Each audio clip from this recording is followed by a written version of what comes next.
Hello, everybody. Thanks for being here. So my name's Barry Threw. I am the executive director of Gray Area. We're sort of a 21st century countercultural institution that does, been around about 17 years now in San Francisco. And we do anti-disciplinary creative projects that sort of reflect on technology's impact of society while centering human experience and consciousness around those things. And I'm delighted to be here with Matt, who I'll let explain RadicalxChange. So my name is Matt Prewitt. RadicalxChange Foundation is a nonprofit we started about 6 years ago that does institutional experimentation and looks for different ways of setting up democratic systems, property systems, and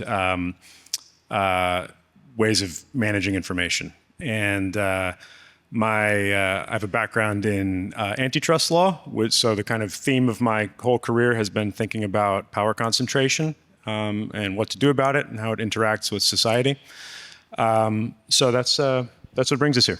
Yeah, and so we met actually at DWeb Camp a couple of years ago. Shout out to DWeb Camp. Everybody fund it.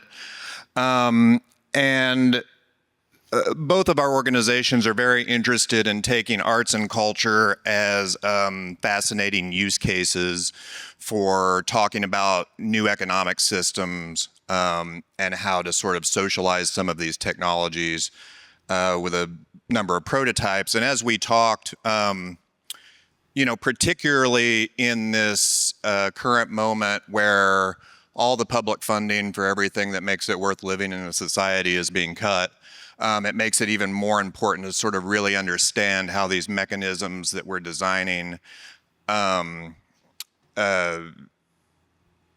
useful and can best support the sorts of organizations that need this funding.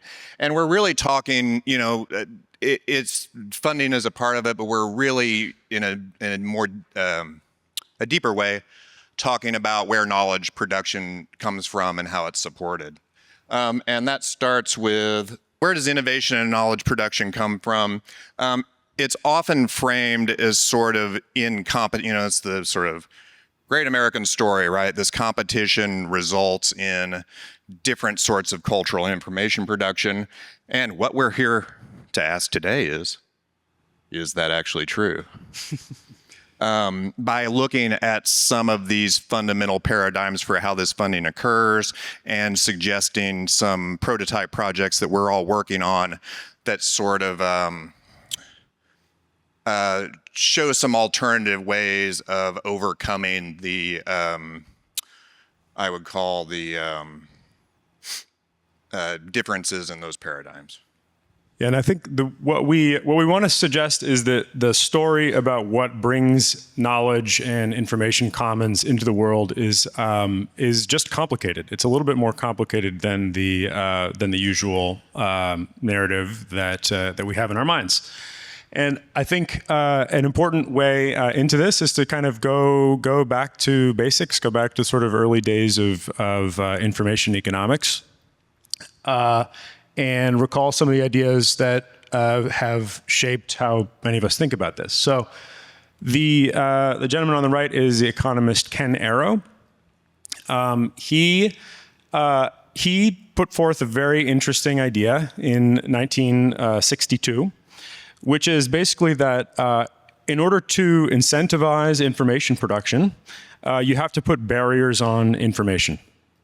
This is things like patents and so on. And one of the upshots of that is that one of the sort of drivers of his thinking is the idea that if you need to reveal an idea in order to sell it, in order to make money with it, then free markets or competitive markets cannot price it. So I think this is an interesting, this is a very deep and interesting insight. And the one way I think about it is it's kind of like the inverse of the idea that you may be familiar with if you think about Bitcoin. So one of these ideas in Bitcoin is that, like, because it has no inherent value, it can have any price.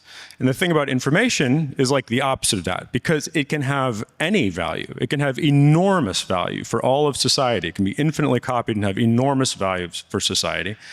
But precisely because of that, it actually cannot have any price. Markets just don't know what to do with information. So when we try to bring information to markets, we have to have barriers in some way. So this is like a deep economics puzzle.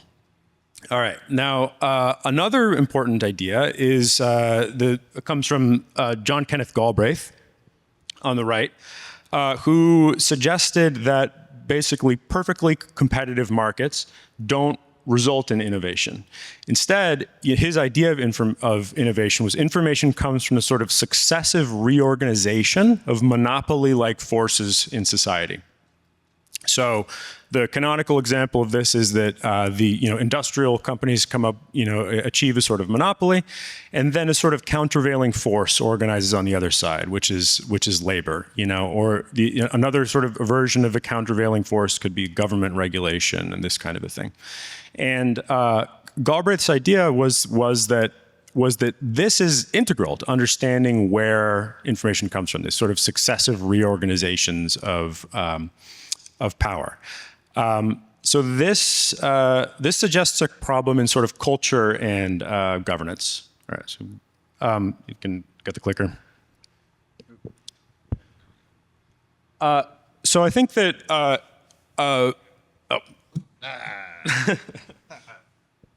Thanks. I can advance your slides from back here. You just say next slide. It works. It just takes a second, and if I don't drop it on the stage. The idea that Barry and I have been talking about is that you can sort of, when we ask like where informational goods come from, or like what sort of pulls them into the world, what forces sort of pull new knowledge into the world. One of them is monopoly, legal barriers, and consolidation. This is kind of relates to the sort of arrow idea. When firms have massive monopoly power, they get a lot of money and they can reinvest it in innovation. You can have Bell Labs, things like that. You can have massive, government, public investment in innovation and knowledge. That's like another version of sort of pouring monopoly power into knowledge. Another sort of force is like sort of objectification of knowledge. So in other words, if we can take our knowledge and we can figure out how to embody it in a product, a discrete, movable product that can be brought to a market, this is one way of kind of getting information to, it's sort of like an implicit barrier around the fruits of the information that allows you to sort of bring that to market. And this is what art does with with concepts, embodies them in some things to have some market dynamics around it. And it's also what, NFTs are as a funding mechanism in general, as a way to package things into some sort of object and take that otherwise would not be subject to these kind of like market affordances and make it possible. Yeah, and markets depend on this. Markets are like this is what markets do well. They deal with the situation well when people have discrete things that they're trading or they're exchanging for money. And when you have when the value is embodied in discrete things, like markets kind of work.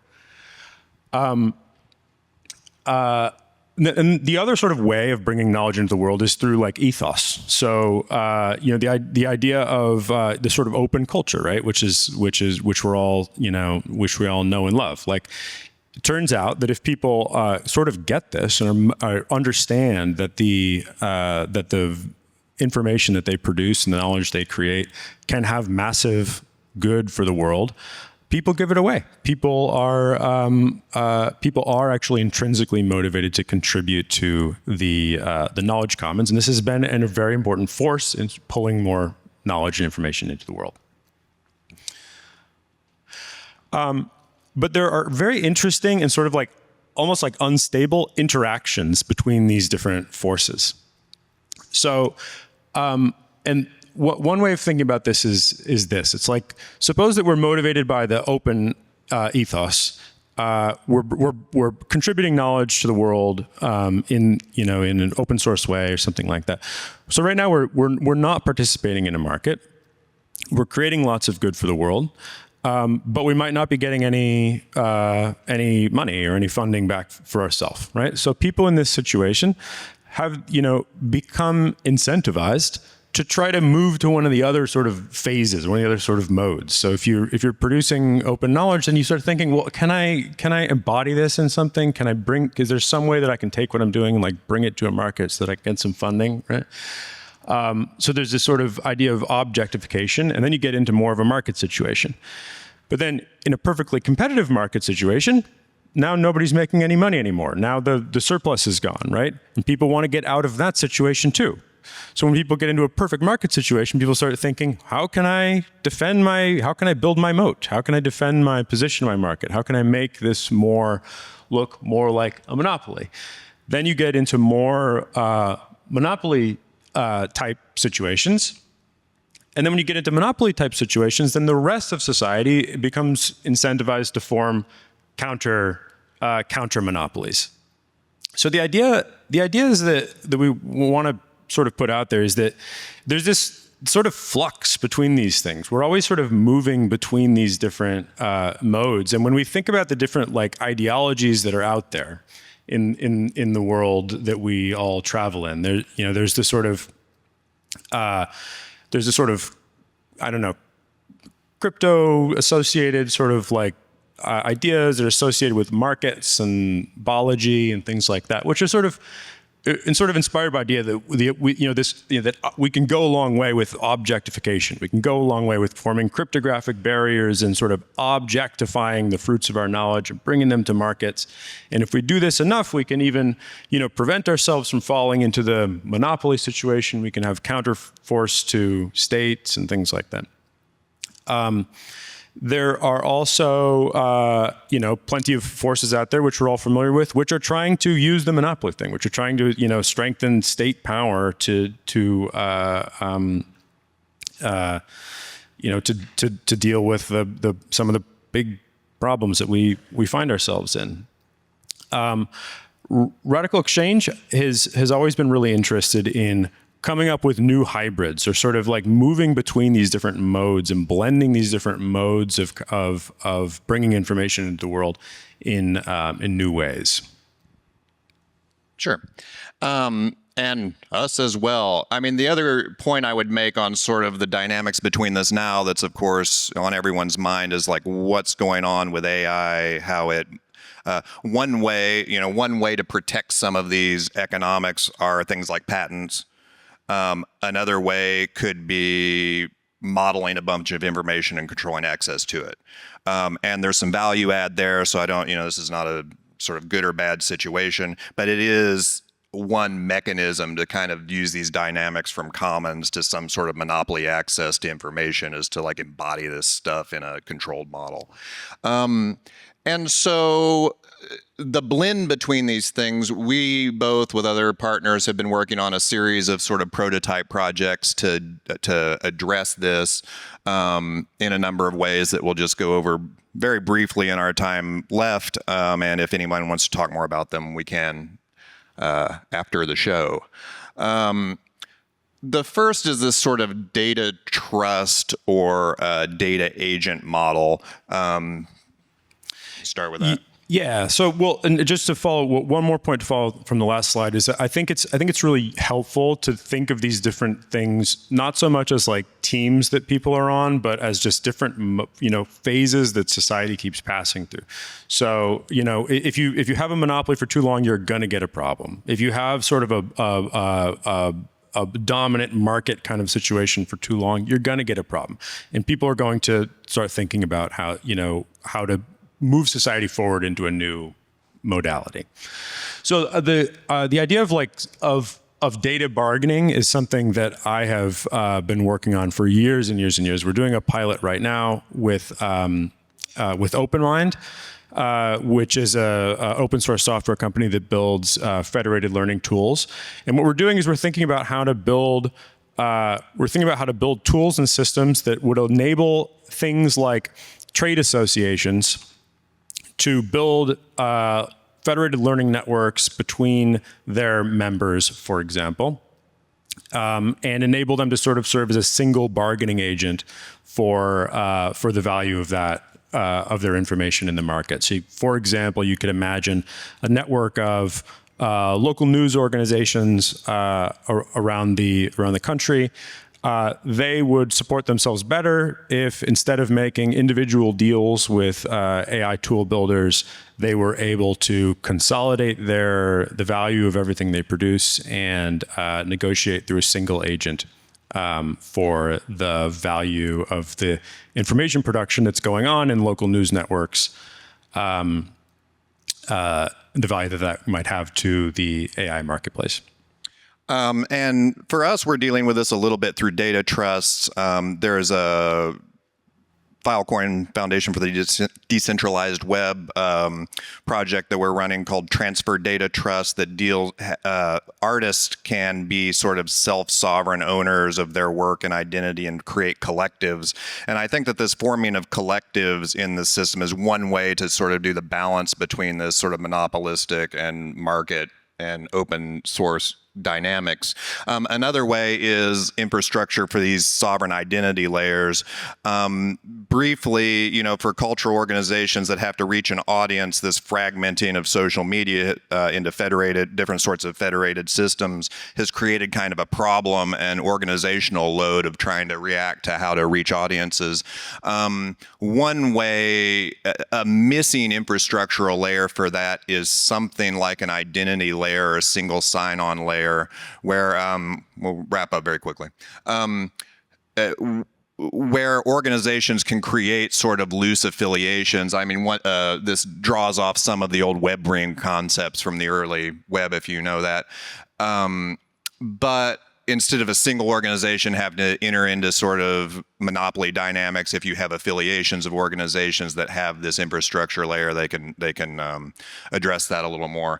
And the third sort of project that we're working on together, also with our friends at Serpentine Arts Technologies in London, is this partial common ownership model, which is kind of a tokenized model that separates the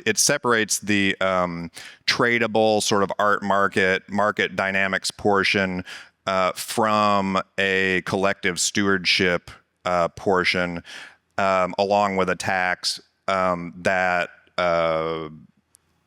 increases the efficacy of the market dynamics around these sorts of art and cultural objects, as well as supporting a community. Yeah, that's great. And just very quickly, another thing that Barry and I have been working on, which we'd love to talk to anybody about, is we're starting to think about the idea of nonprofit consolidation. So if you think about the role that nonprofits play in the world, nonprofits understand that nonprofits understand they're creating informational value that's very valuable to the world, and it's kind of immeasurable, and it doesn't really work with markets. And if you introduce too many market incentives, you distort what you're producing for the world. People who lead nonprofits understand this. The problem is that nonprofits, there's no profit. There's no profit. That's right. And first of all, and second of all, we end up fragmented. There are all these forces that sort of fragment nonprofits in the world. For example, it's easy to raise money by like spinning up a tiny new project, right? Everybody finds that very exciting. Funders love that. It's harder to raise money for ongoing durable institutions. That's a fragmenting force. Another fragmenting force is that nonprofits don't do mergers and acquisitions. Why don't they do mergers and acquisitions? Frankly, it's because those of us who lead nonprofits enjoy doing it, and we don't get a payout for merging, right? So this is an interesting thing, and so by kind of, and this is a good example of how sort of tending towards some sort of consolidation, some kind of power accrual that looks a little bit more monopolistic between nonprofits, we could potentially make nonprofits better able to do their work, better able to hold their own in a incentive-driven, money-driven world. Thank you.